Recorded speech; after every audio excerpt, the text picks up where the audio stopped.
So at today's seminar, I'm going to talk about the notion of a homotopy equivalence in the context of homotopy type theory. I should warn you, I am semi-prepared for this. But I would like to explain the basic ideas and the basic observations that you get out of there, of the ideas here. So just to repeat and to get some notation, we're going to have, I'm going to write like this. So I'm generally going to use A, B for spaces. And then if I have a path, P, in a space, so let's say A is a space. A is a space. And then I have points X, Y, and Y in A. Then I'm going to write like this, X, Y, for the space of all paths from X to Y.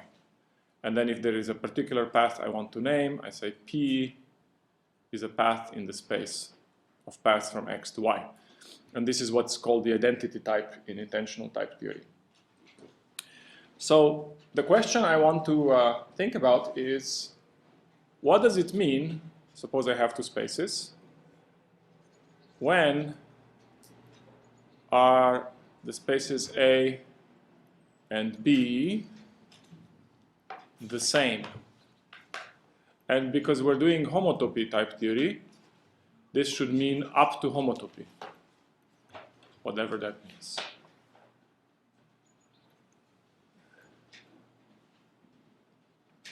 There is a notion of homotopy equivalence in the homotopy theory, the usual notion, and there is a notion of weak equivalence in homotopy theory.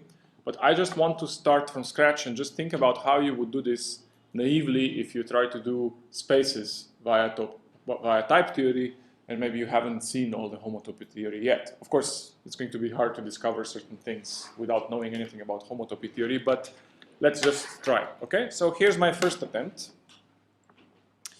So the first attempt would be to say, well,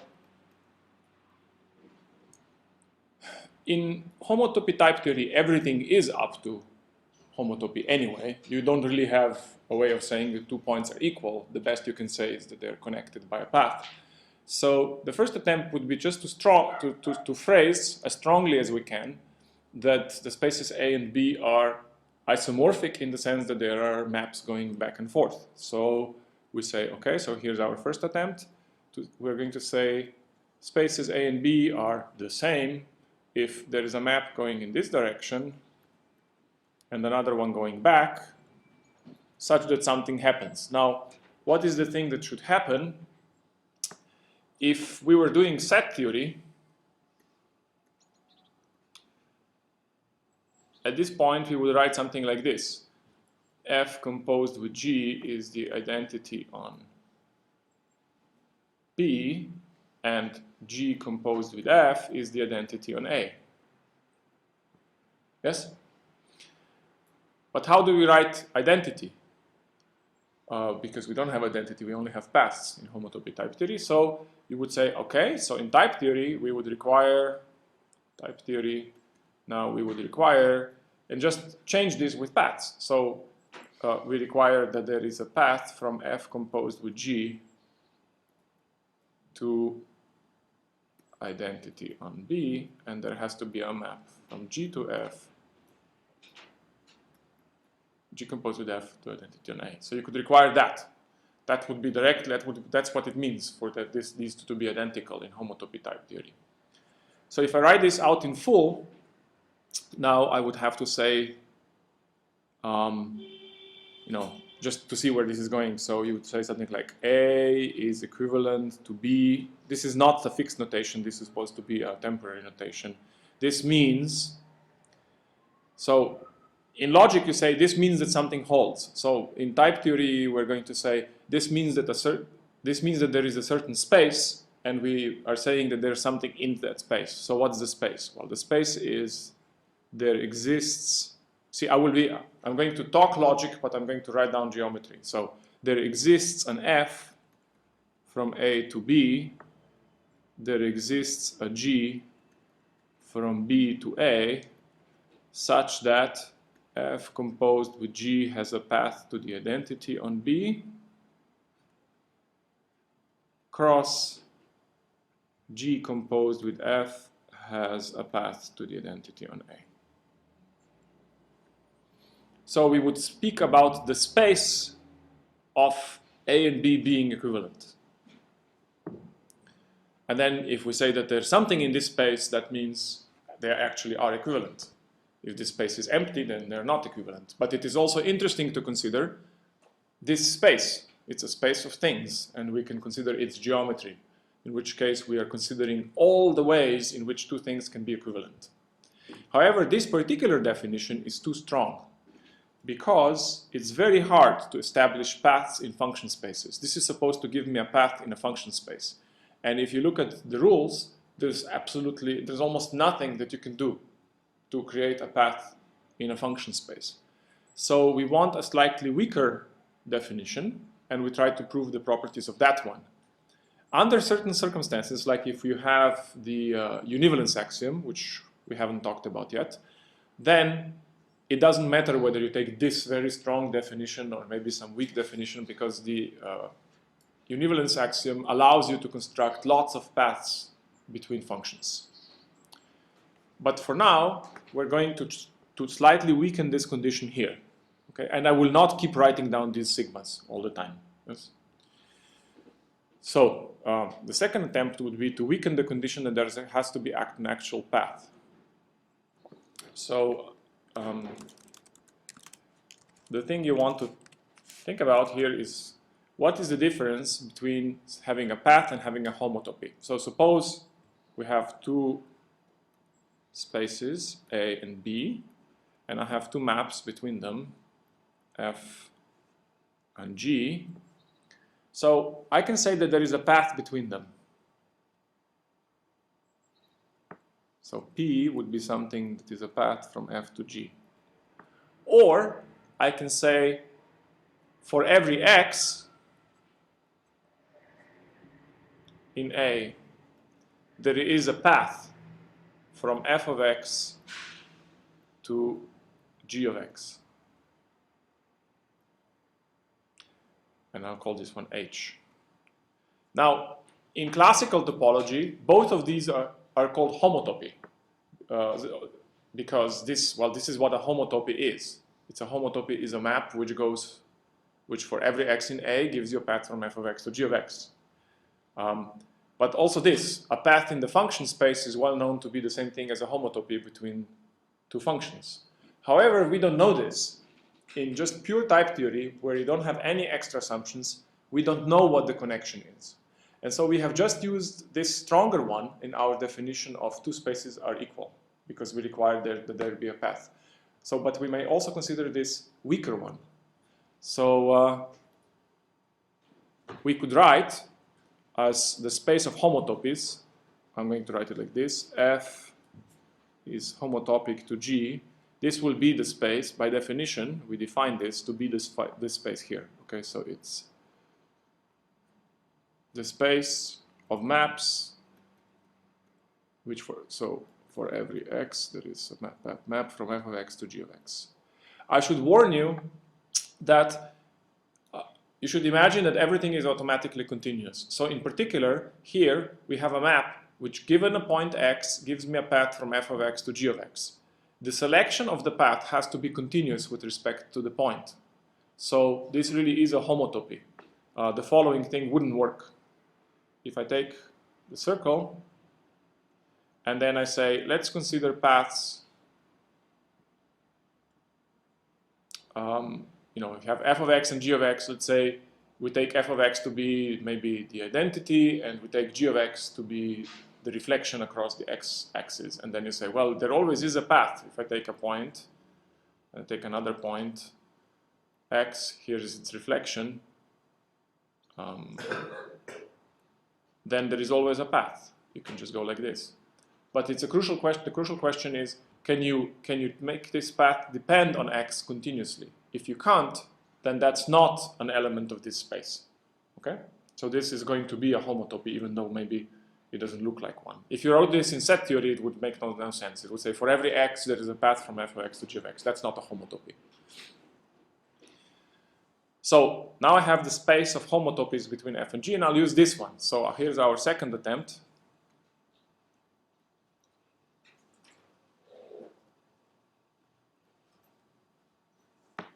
We would say that A and B are the same if there are two maps between them such that F composed with G now is homotopic in this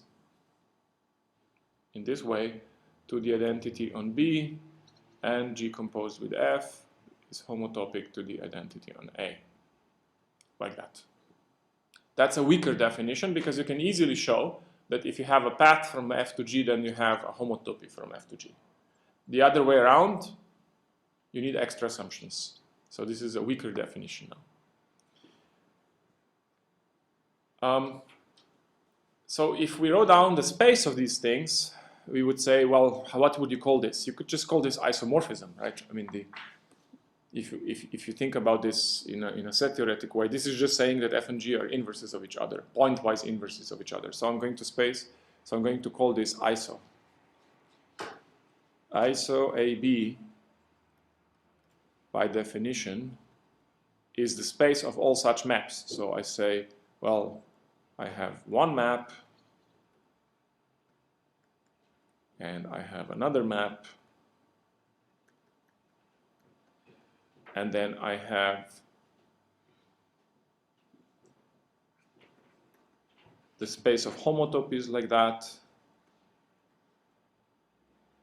crossed with the space of homotopies like that.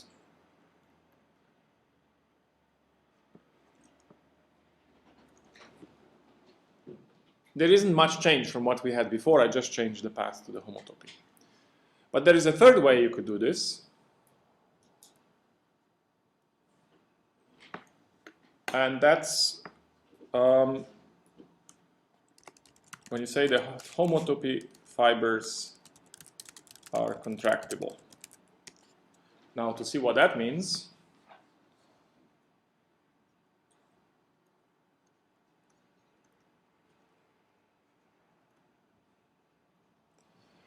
you start thinking in the following way. How about trying to explain that A and B are equivalent with using just one map? I don't want to have G, I just want to use one map. So I want to have A, and I want to have F and B, and I want to specify that this is an equivalence if F has a certain property.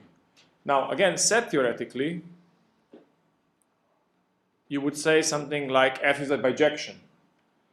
A particular way of saying F is a bijection. So if you say F is a bijection, that's for all exists exactly one. So one way to say that is like this. For every y in B, the space, the inverse image of y, contains exactly one element, is a singleton.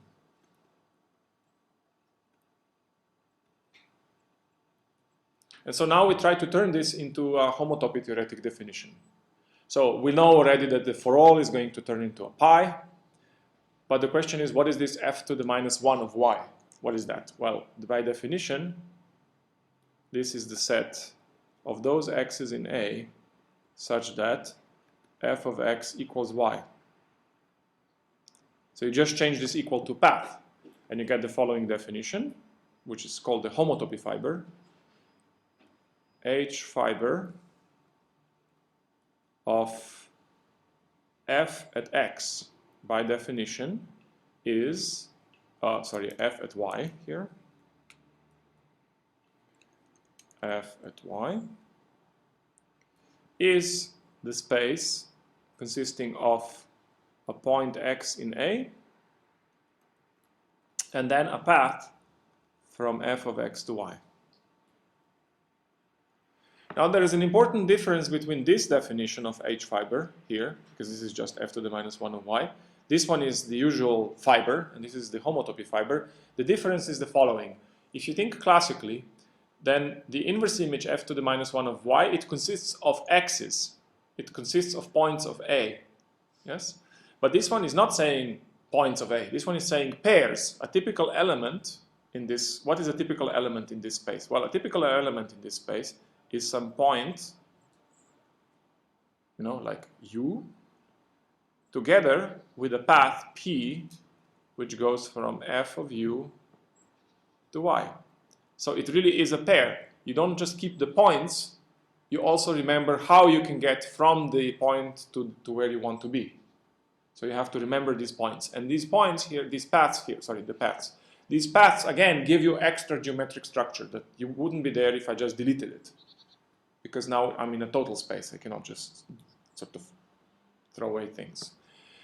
And so now we know how to say the inverse image of Y. We'll just use this definition. It's the set theoretic definition translated into type theory. But then we also want to say that something is a singleton. How do we say that something is a singleton? Using topological language. And so this one just becomes, is contractible. In homotopy theory, the role of singleton is played by contractible spaces. So you want to say this space has to be contractible. And now this has to happen for every Y. So you would say, so here you have the definition. Let's first write down what it means to be an equivalence. Is an equivalence. F is an equivalence means for every Y in B, so pi Y in B is contractible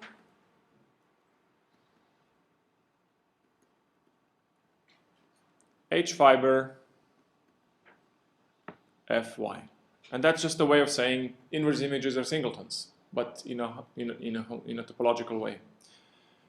How do you say it's contractible? Well, we had that before, but maybe I can write it down. Is contractible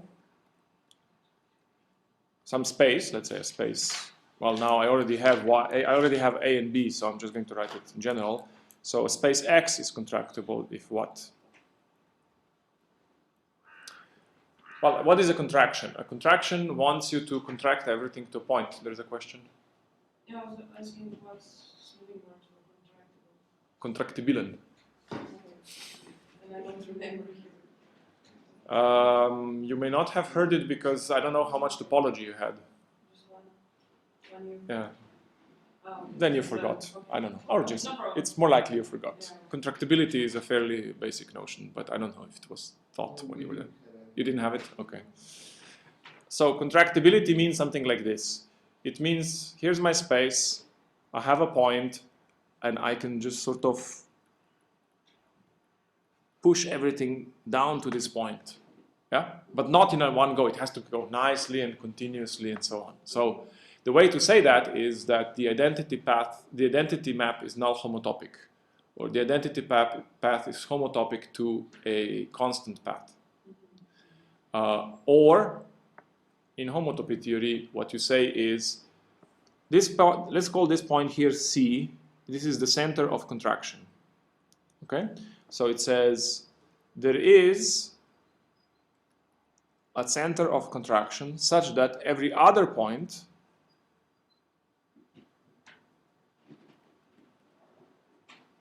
has a path to it. Again, an important caveat, the selection of the path has to be continuous with respect to the point Z. Therefore, this is really going to give you a contraction. So a circle would not be contractible according to this because you cannot select the paths in a continuous way. You have to switch from going up to down at some place. So this is the third attempt. This is the one that's written in, so let's see, we now have is equiv F, and so now we define what it means for two spaces to be equivalent. Well, we just define the space of equivalences. So we say A and B are equivalent. That means, well, the space of all such things. So it's the space of F going from A to B with the information about how this is an equivalence. So is equivalence F. And if you look at Voevodsky's files in Coq or the other ones, this is the definition you will see. This is the official definition. And then Mike Schulman proved a lot of lemmas, but I mean, Voevodsky already before, and then Mike reproved them in a more readable form. You can go read both of them, which now relate. The question, of course, is how do these two notions relate? If I have this one, iso AB, which says I have f and g such that their compositions are homotopic to the identity, versus I have a map F whose fibers, homotopy fibers, are contractible. So you would want to know which way this goes, okay? So to get some idea, let's think about the following, okay? So there will be, again, so we have to get used to this. So, I have to make a new page here.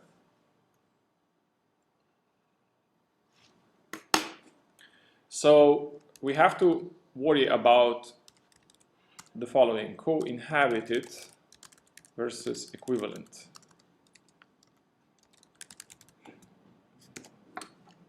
I now have two candidates. One is called iso AB, and the other one is called EQ-AB.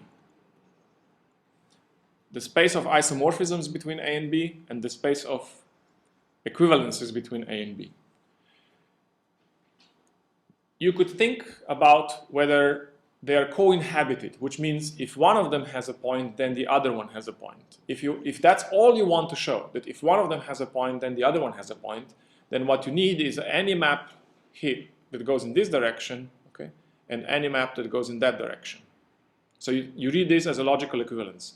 This implies that, or this implies that. If I have any map going from this direction to that direction, then if there is a point in this one, there will be a point in the other one, and vice versa. That's called co-inhabited, or in terms of logic, it would be called equivalent, if you think of them as propositions. So, what the space is? Co-inhabited. There is a stronger version, of course. These are two spaces. So we have just defined the notion of equivalence of two spaces. So we could ask not whether they are co-inhabited, but we could ask whether they are isomorphic. So we could study this space.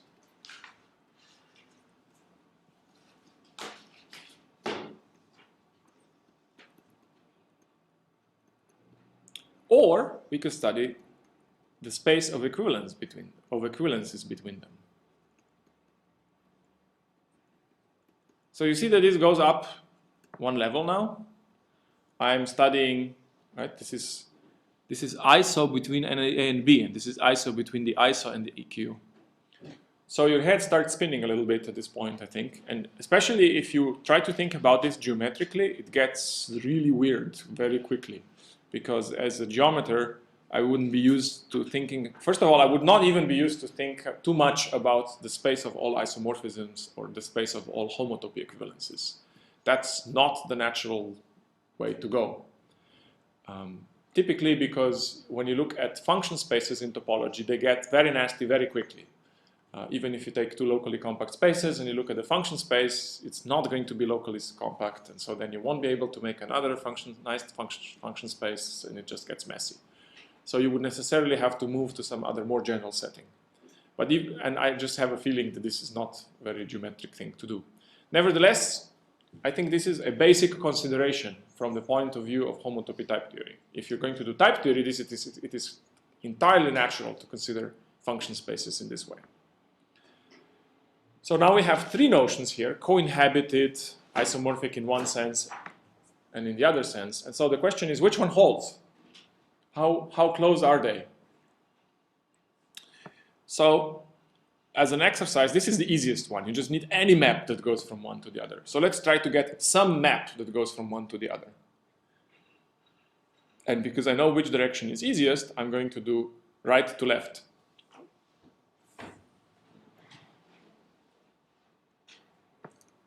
So I want to go from EQ equivalence to isomorphism. Let's see. I'm trying to define a map. By the way, I could fire up coq at this point. I would go auto, and then something would happen and you wouldn't know where the map came from.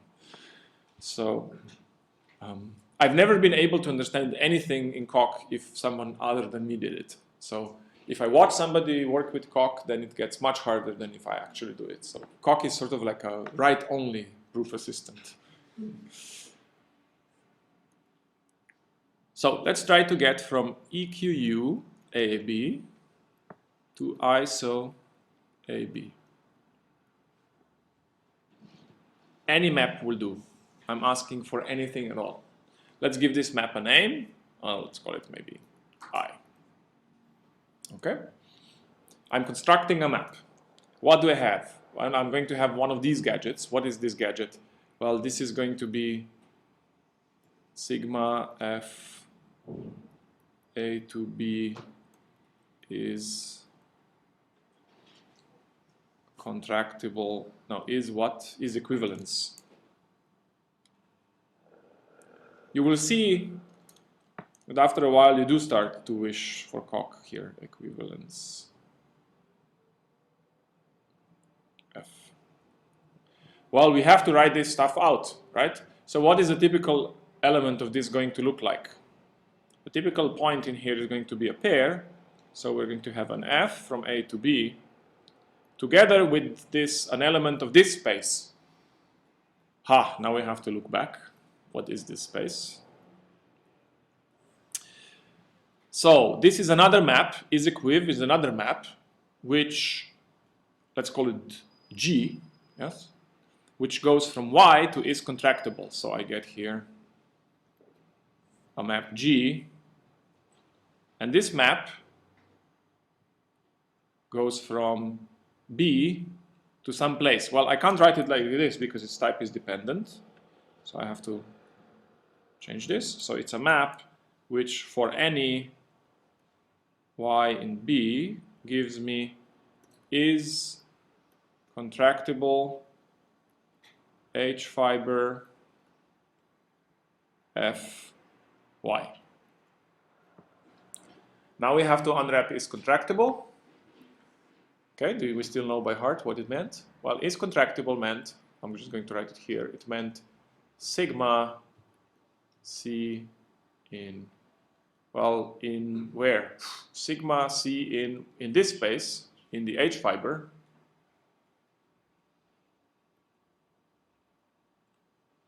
such that something happens. And now you have to write out the H fiber, so this is going to be sigma C. What is H fiber? Well, H fiber is the space of all those x's in A such that there is a path from f of x to y. And then there's lots of stuff here. Why am I writing all this out? Well, what would I like to get? I would like to get an isomorphism. So I need a map from A to B and I need a map from B to A. I have a map from A to B, that's F. I need a map from B to A. I don't quite have a map from B to A, but I can get one. You see, because down here in the double index, there is an A. So I just take F from A to B, and I can't take G, but if I take, let's think of it this way. When I apply G to Y, what am I going to get? I'm going to get something which looks like G applied to Y is an element of this sum, so it's going to be a C. So this is going to be a C together with some stuff, which is this stuff here. But this C, again, is going to be a pair, so this is going to be an X together with a path, together with some stuff. And it's this X I'm after. So this is the first projection of the first projection. So this is just going to be the first projection of G. This is going to go from B to A. And now I have my candidate functions, and I would want to show that they actually do form an isomorphism. So I have to show that their compositions are homotopic. I'm not going to do this on paper. Okay? We can maybe do it later with coq, but at this point, I don't want to do this on paper. Do we get any more intuition from whatever is written here than we would get from a coq program? I think for me to get intuition, I would have to draw pictures. Like if I write out more pi's and sigmas, that's not going to improve the situation. Yes. So the way you could let's see if we can think about where G came from. So I start with A and B. Maybe I draw another picture. I'll draw it on a new page so that it's nice and big. Okay. So I have shown you now how you would just sort of have a dumb guess as to what your G is. And a lot of the time, if you do things in Coq and you don't already know the homotopy theoretic argument, that's what you resort to. You just sort of look and look, what could I plug in here? You plug in the first thing that comes across, and a lot of the time it's the correct one. And when it isn't, you waste a lot of time trying to prove that it is the correct one. So, how did this work? We had A, we had B,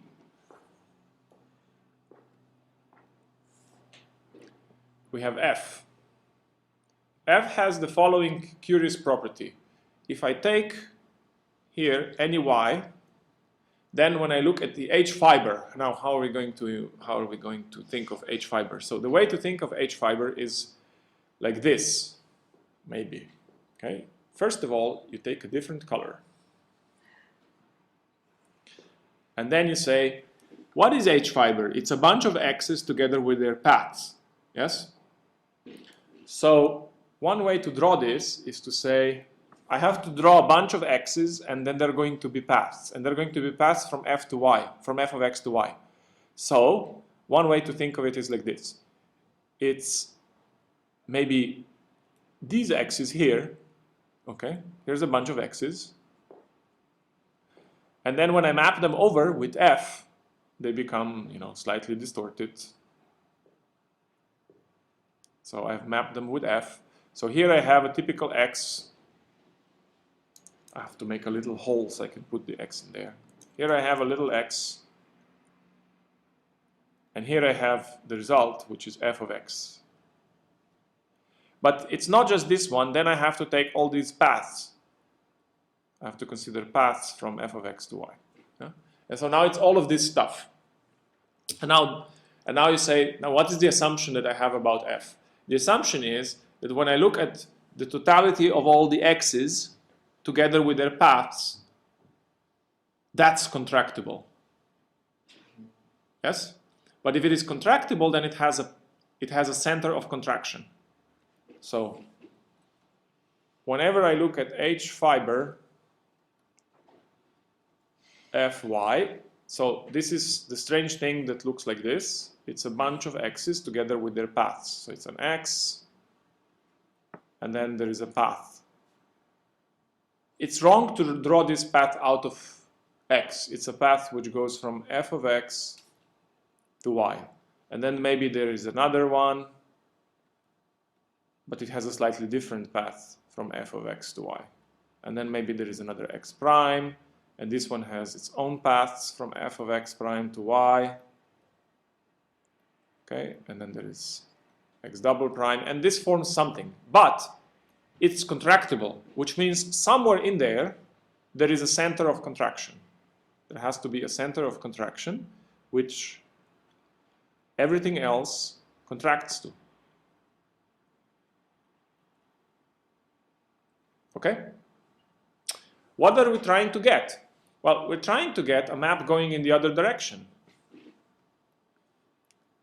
So, starting from Y, we need to produce something in X. Something canonical, so that it's a map. What is there that's canonical about this? It's the center of contraction, right? So, your assumption that the fiber is contractible is, for every Y, gives you this center of contraction C. Well, actually, it gives you a pair. The center of contraction is C together with a chosen path. But you just take the first component. And you hope that that second path, that path that you have there, that it's going to come in handy when you try to show that you did the right thing, which is exactly what is going to happen. Okay? That would be the best picture I can draw at the moment. Yes, so that goes in one direction. Now, the other direction, you got stuck when you try to do the other direction. What would be the other direction? Well, you would say, start here, go there. And the reason it's stuck is that you have to do something a bit smarter. And to get the smarter thing, we have to consider something else. A fourth attempt.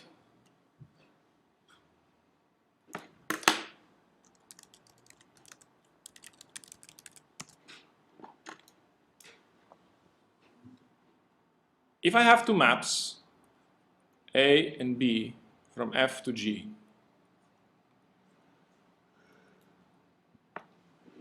then it's one thing to say that there are isomorphisms. So let's call these one. Let's call them something. Let's call them. So we have F composed with G. There's a homotopy going like that.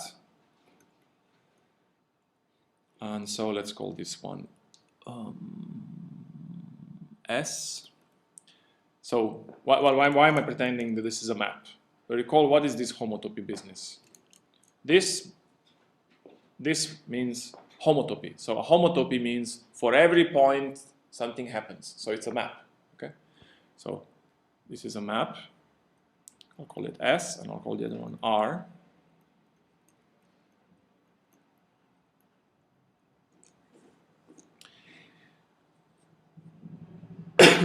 So if you stare at this, it should remind you of something. It should remind you of the following situation. Given two categories C and D, and I have F and G, and I have natural transformations. Now it looks. See, I want to get to an adjunction of two functors. Okay. So let's say, well, it's polite to make F the left adjoint. So if you want to make F the left adjoint, we would say, well, there is going to be an eta, which goes from the identity on something to G composed with F. And please correct me if I'm wrong. G composed with F. This would be a natural transformation going from the identity on C, presumably. Okay, so you would want that, and you would want the other one would be F composed with G on the identity on D. So this is beginning to look a little bit like that, except that here I have, once I go in one direction, the other time I go in the other direction, and here I'm going both in the same direction twice, you see? Well, that's just an accident. Paths are invertible, so I can always turn this around. If I have R going from G composed with F to the identity, if I have a homotopy like that, I can just turn all the paths around. I'll get it to go in the other direction. So this is irrelevant. So S here is playing the role of epsilon, I suppose, and R is like eta to the -1. Well, but eta to the -1 only makes sense if eta is an isomorphism. Yes. In fact, you should think of S and R as being invertible maps, because you can invert paths. So the corresponding situation is not a general adjunction between F and G, but an adjunction which is also an equivalence. So that's called an adjoint equivalence.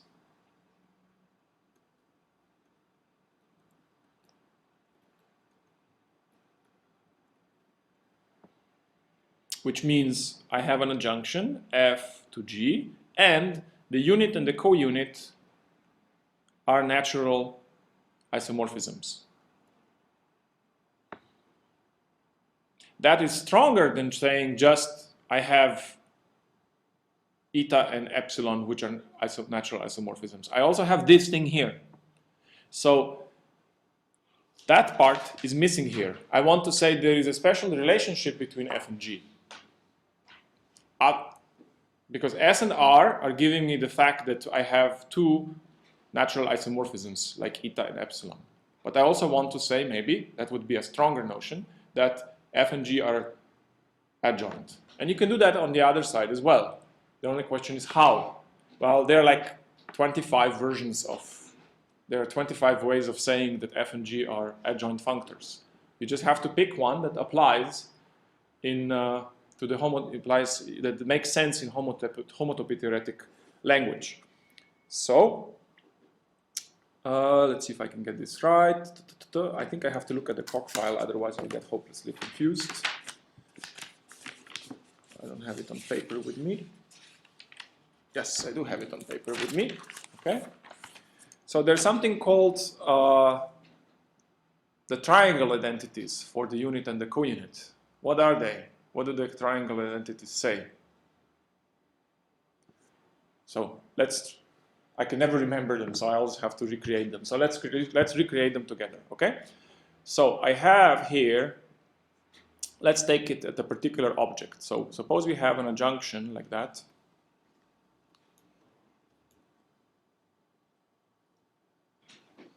Fg. And I have my unit, eta, and I have the co-unit, epsilon. Like here, up here, okay?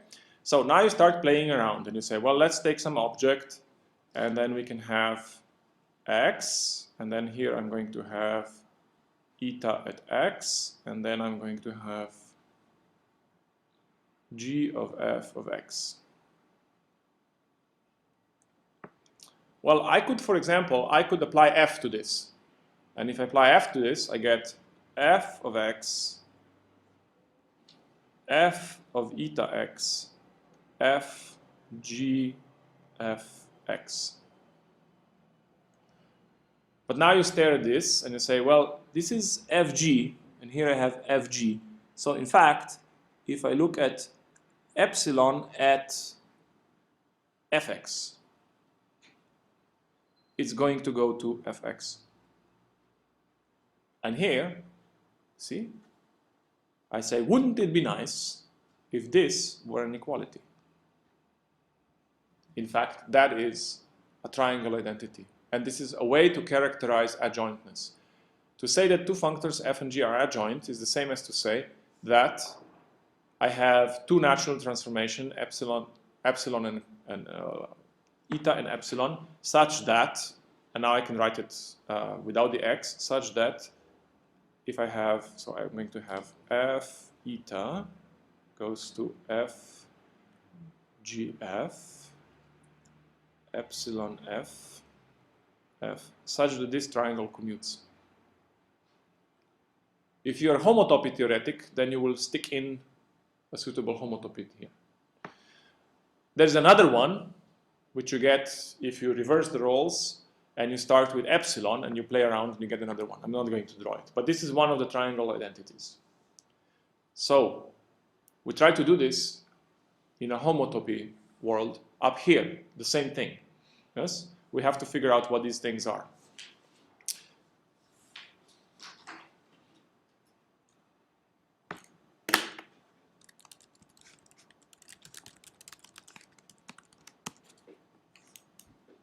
So I start with A, B. I have two maps F and G. They're playing the roles of functors now. Yes? Okay, so but if they're playing the role of functors, a functor maps objects to objects and morphisms to morphisms. So a map takes a point to a point, but what's a morphism? Well, a morphism now is going to be a path. So does a path, if I have a path P from X to Y, I want this to be taken to some path which goes from f of X to f of Y. And if you look at the COC files, this is one of the first things you do. It's called mapf. It's called mapf, mapfp. I'm going to use the following notation on paper, f dot p. Well, it's not really paper, but so f is acting on p. In COC, it's called map. So you say map fp. It just takes the path in one space. Here's A, here's my path B, here's B, I have an F. Well, clearly then I should have some path. F should take this path to that path, so that's f dot p. Okay? Yep, so this really is like a functor. The f and the g are like functors. Then we have the unit and the co-unit. So it's going to be a little funny because my units and the co-unit, the S and the R in this case, they're invertible. And as I warned earlier, while S does look like the co-unit, the unit goes the wrong way. See, R and eta, they go the opposite ways. So maybe I'll have R to the minus 1 instead of R or something. But I will now, so Mike wrote in the Coq files, he wrote R in this way. When I looked at this, I was tempted to turn it around, just so that it looks more like the usual adjoint equivalence. So, and maybe I will do that. But for the time being, I want to stick to what's in the file. I'll use this R. So maybe I have to beware that eta maybe gets turned around or something. So I have an S. The S goes from, let me write it out now. How is S? Well, S for every y in B, S gives me a path from f gy to y. And then I have an R, which for every x in A gives me a path from g of f of y. This should be x here. And this one should be wiggly.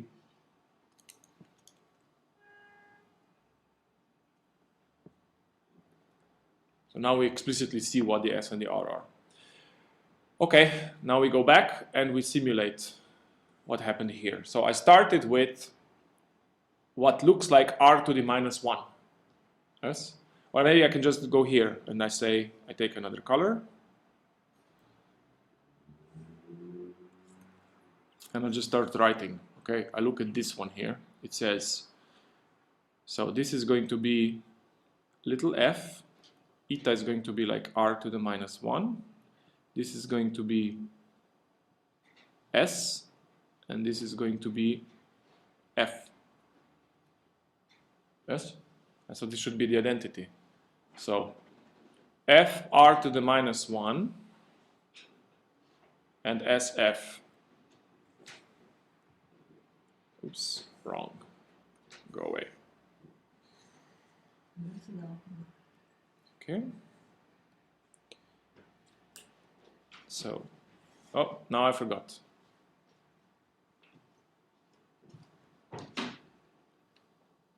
F to the R minus 1 SF. F to R to the minus 1 SF. F R minus 1 composed with SF should be the identity. What kind of identity? Should be the identity. Aha, okay, so this is maybe not so clear now. It should be identity on F. So there should be really a homotopy here or something like that. So there should be, this should say. The composition should be the other way around. Yes, thank you. The composition is the other way around.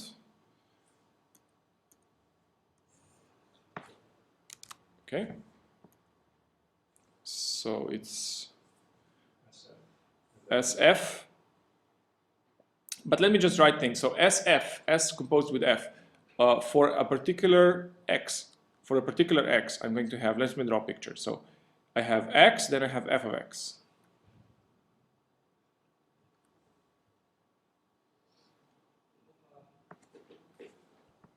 So I want to do the, I'll do, which one do I have to do first?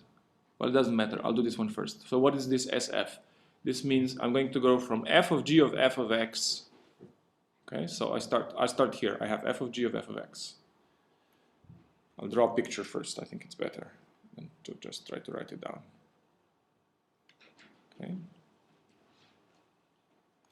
I have f of g of f of x. And then, you see, S will take me from f of g of anything. So if I apply S at f of x, that's going to be a path which leads to f of x. Okay? That's this part here. Now I want that part here. Okay? So this is f to the r minus 1. And it starts with f applied to x, clearly. So I say I have f applied to x. So on the side I'm going to do this. So I have, I'm confusing myself here. I have to look again. So f FGF. So f FGF. On the side I have f of x, f g f of x. So r goes from gf to x, and if I act with f on it, oh, it's in the right direction. Oh yes, now it is like this. Okay, so this would be f acting on r, it would be like that, but I want to go in the other direction, so I have to do f acting on r turned around. Yeah? And so now this stuff has to be equal to the identity. Well, what does that mean? You know, well, we have to say there is an identity path here. Yes. Okay. So this is the identity path. And as I warned earlier, I'm going to say not that this diagram commutes, but that this stuff is homotopic. So I'm now saying if I take SFX concatenated, we don't have a notation for concatenation, but in the Coq files is this. So I take this path, then I take that path. Sorry, the concatenation goes the other way, so I have to write here.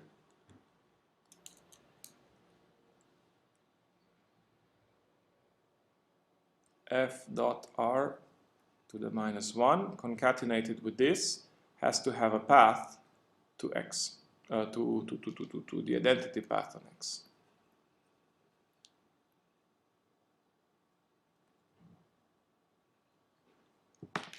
Something like that is going to happen. So there's going to be a simulation of what is normally called adjoint equivalence in category theory. It exists in homotopy theory. And here is an observation. This is an important observation.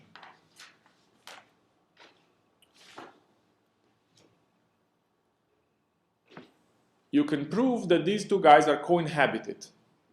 That is to say, we went from one, we indicated how to go from right to left. It's also possible to go from left to right, yes, but it's not obvious. But what happens is that you want to go through this third option, which is not just isomorphisms, but adjoint equivalences. So I'm going to write this down now. So we want things to go this way. What's this picture doing here? It's out of order.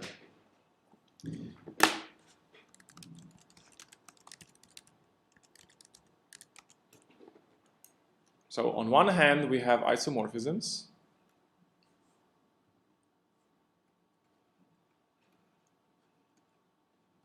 Then we have the equivalences, which means homotopy fibers are contractible. But we can now consider a slightly more important notion, which is adjoint isomorphisms.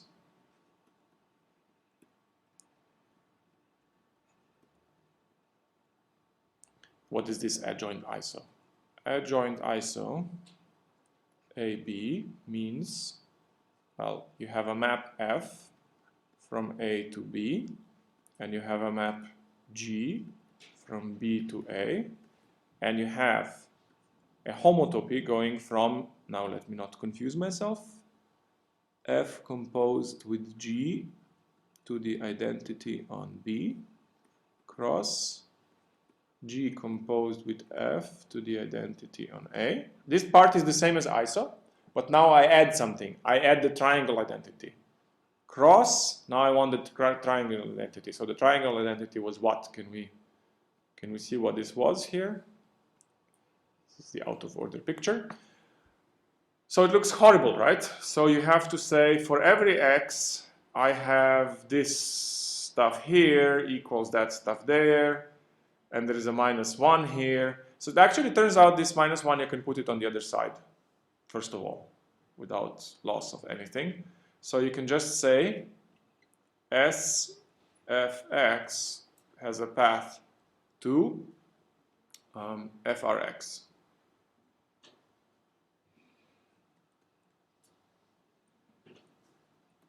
So you want to say something like this. And I'm going, so this would be, in our case, it would be, well, it's going to get complicated because now I want to say there is an S and there is an R. Oh, this particular S and R. Well, okay, so I'm going to write this. So here it gets more complicated because now this is my S, and this is my R. Which one is S? Which one is R? FG is S. Yeah, this one is R. And now I want to use them. So I would really have to write here the sum S, the sum R. Okay, forgive me if I'm not writing this, but I would have to write now dependent sum S is an element of this thing. Dependent sum R is an element of this thing. Cross, and now I want to have the triangle law. I'm just going to write the triangle law. Yeah, which is going to be of the form for every X something happens. That thing on the other side, on the other page. Okay? This is stronger now, of course, because this space, you see, this is a space which, apart from the isomorphisms, it's telling you also that there is some nice property. So, from the point of view of category theory, this is a natural notion to consider. I mean, category theorists have considered adjoint equivalences. But they also know a very important fact. Every equivalence can be turned into an adjoint equivalence if you change one of the unit co-unit pair. You can change it slightly, it becomes an adjoint equivalence. You can always do that. So whenever you have an iso, by the way, of course, if I have an adjoint iso, then it is an iso. Because I just forget this triangle law. But, importantly, it also goes the other way around. If I have just F and G with some S and R, then if I change R slightly to something else, I can make sure that the triangle law holds and I can go in the other direction. So I get something in the other direction. Whereas here, I have an actual equivalence. Now, at least in Mike Schulman's file, I think this is not checked. He has a comment saying it would be nice to check this. I haven't plowed through Vladimir's files to see whether he actually did it. But I think here we should be having an equivalence in the sense of EQ. The only thing we need is a map upwards. We need a map in which direction? Well, we need a map. Adjoint ISO to EQ, because we need the map from ISO AB to EQ. So. You want a map upwards. Oh, you're still going for these two who are co-inhabited. Yes, of course. But if you get an equivalence here, then of course you will have maps in both directions and more. Right? You will know the spaces are equivalent. So yes, so you want a map upwards. Yes. Definitely. Okay, so that's how much I wanted to say. And now I just want to look at 5 minutes for how this is done in Coq. Just so that you see that it's not terribly different from what I've been saying. So, we go to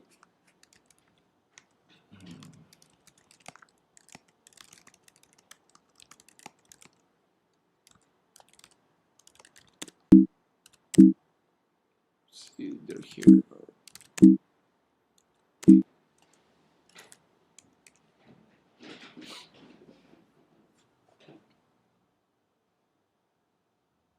No, I think it's this one. Let's have a slightly larger font.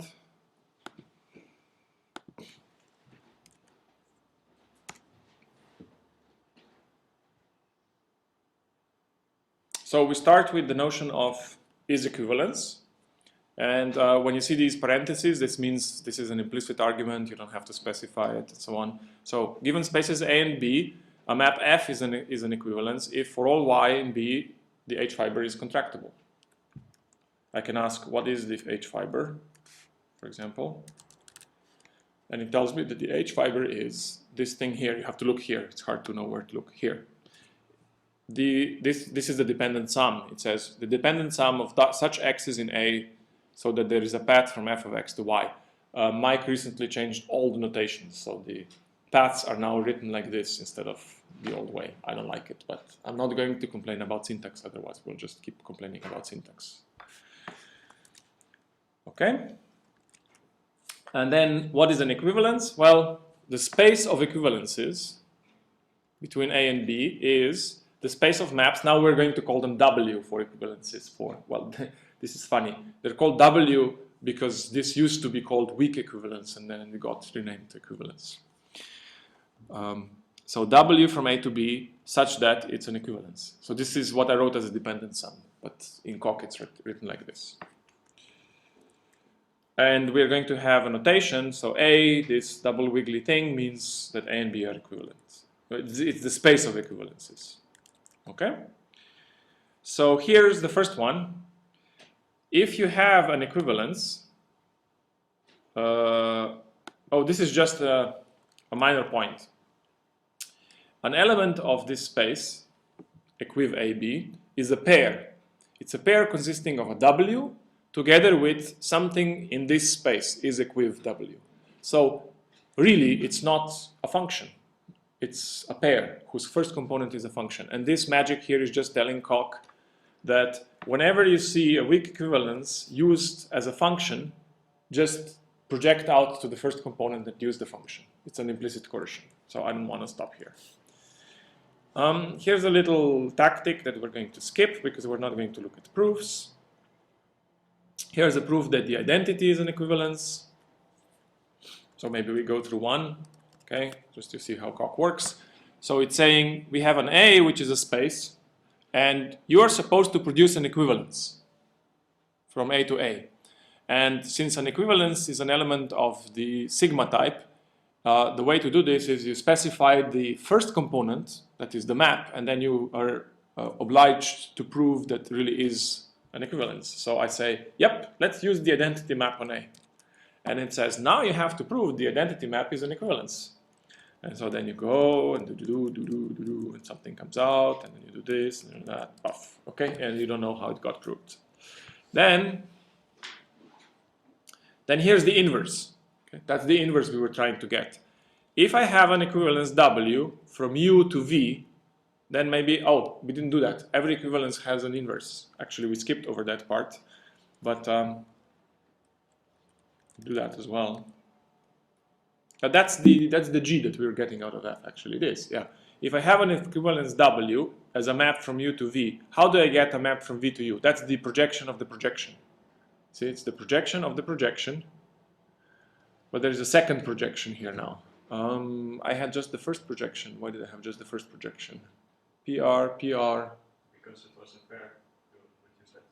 Sorry? An element of this equivalence is a pair. Oh yes, an element was a pair for me. Yes, that's what. Yeah, okay.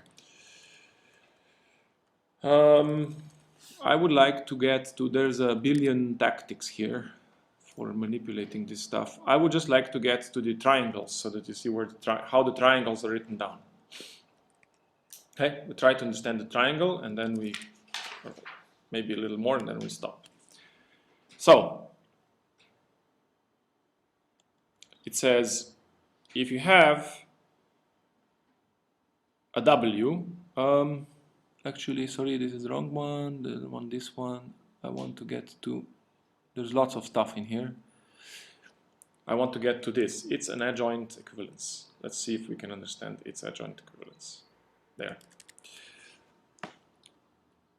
F is an adjoint equivalence means, let's read the definition. Okay, so it says, I'll read it in the logical form, not as a space. So, to say that F is an adjoint equivalence means that we have a G, which goes in the other direction, and we have a map is section, which for all Y gives me a path from F of G to Y. So that's what used to be my S. Let's go back here and see.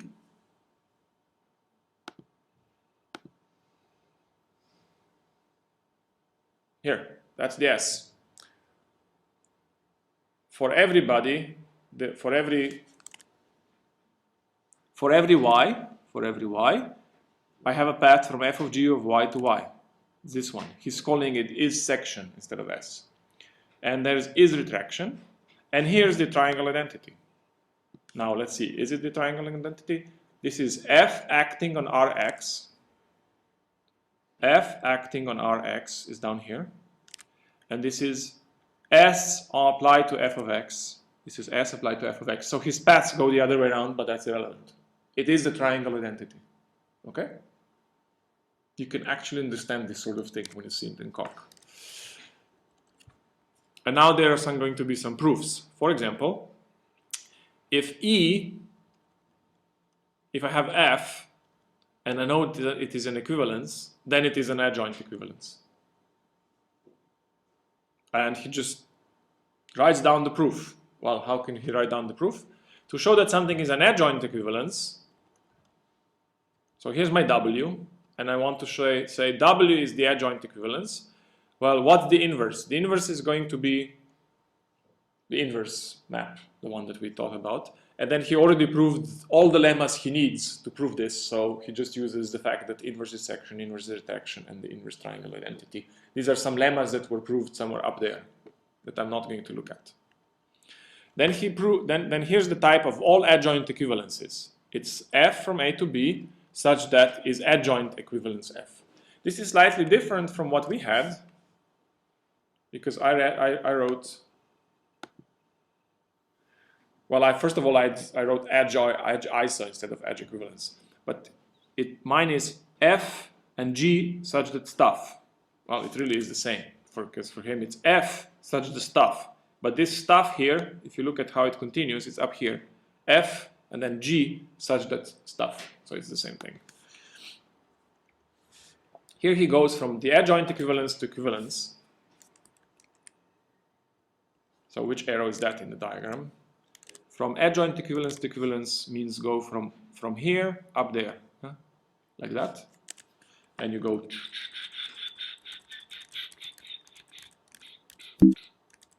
So, if you do this in a book, you are never going to do it at this level of detail.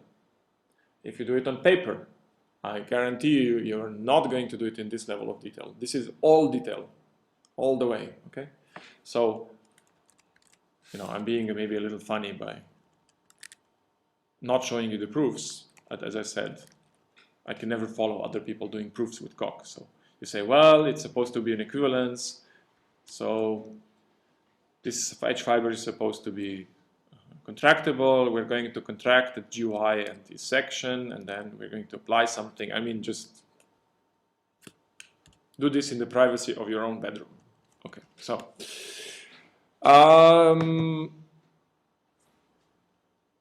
there are lots of lemmas here, and I just want to show you what the conclusion is afterwards, because it's very useful. This one, it's very useful for showing that things are equivalences. This is now the final form, which says if I have an F and a G, and they are isos, you see? Here is one inverse, here is the other inverse. So this data up to here is the same as saying we are here. Yeah? If I have this stuff here, then I can show that F is an equivalence. That is to say, I can get the crucial part of this. So that goes from here to there. And it's just, how do we do this? Well, let's see. We take F and G and the section and the retraction. So we take the stuff from here. It does not satisfy the triangle identity. But as I said, there is a proof that shows that you can make them satisfy the triangle identity by changing the section and the retraction. And that's what this adjointify does. We skipped over it. So now I'm down here.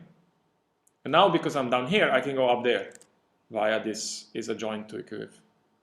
So that's very nice, because that means instead of proving that homotopy fibers are contractible, I can tell you it's really nasty. You don't want to prove a lot of theorems of the form homotopy fibers are contractible. You're going to hate it.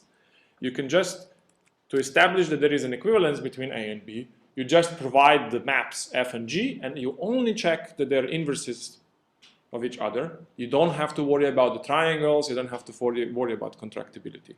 And so then he gets a lot of lemmas out of this. For example, that the inverse of an equivalence is an equivalence, and that if F is homotopic to G, then if one of them is equivalence, then so is the other. You get the 2 out of 3 properties for equivalences from this. That if you have a composition of 3 maps and 2 of them are equivalences, then so is the third one. 1, 2, 3. And then stuff. More. Okay? So that's the sort of thing you do if you do the homotopy type theory. At the beginning, I'm hoping we can do something much fancier later on. Any questions? So you may venture into looking at these files. Egbert is going to. Everybody else is not going to. Okay. You already did. There you go.